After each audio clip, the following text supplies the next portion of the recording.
আমার মাথায় খুশকির মতো হয়, কিন্তু না গোল গোল, আর চুলকায় মিষ্টি, আর সেটা মানে রস বের হয়।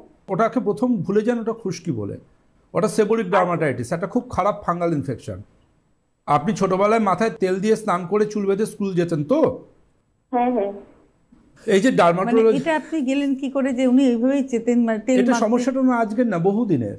আজকে ওনার স্কিনে, সেখানে মানে বলতে পারেন স্ক্যাল্পে, মানে মাথার চামড়ায় ঘা হয়ে গেছে, এবং এই যেখানে স্কিনের মধ্যে এই পরিমাণ ইনফেকশন রয়েছে, সেখানে এমন হতে পারে লিম্ফ্যাটিক নোডসও ফুলে উঠতে পারে। আচ্ছা। এটা খুব বাজে অসুখ, এটাকে প্রপারলি ট্রিটমেন্ট করে ঠিক করতে হবে। আপনি ইমিডিয়েটলি এক্সপার্ট টিমের সাথে কথা বলবেন, ওরা আপনাকে গাইড করবে কিভাবে আপনি সমস্যাটা থেকে বেরিয়ে আসতে পারেন। তা নাহলে চুল তো সব যাবেই, প্লাস এই ঘাটা পুরনো হয়ে আপনার শরীরে অন্য সমস্যাও নিয়ে আসবে। এটা ক্রনিক হলে ভুঁড়ুতে, চোখে, গালে ফাঙ্গাল ইনফেকশন নামতে থাকে বডিতে। এবং আজও 21st সেঞ্চুরিতে মানুষ এটাকে ড্যান্ড্রফ ভেবে ভুল করেন, এবং সোকল্ড কেমিক্যাল বেসড ড্যান্ড্রফ শ্যাম্পুগুলো ইউজ করেন, কোনো রেজাল্ট পান না, তারপরে এন্ড অফ দ্য ডে আমাদের কাছে আসেন।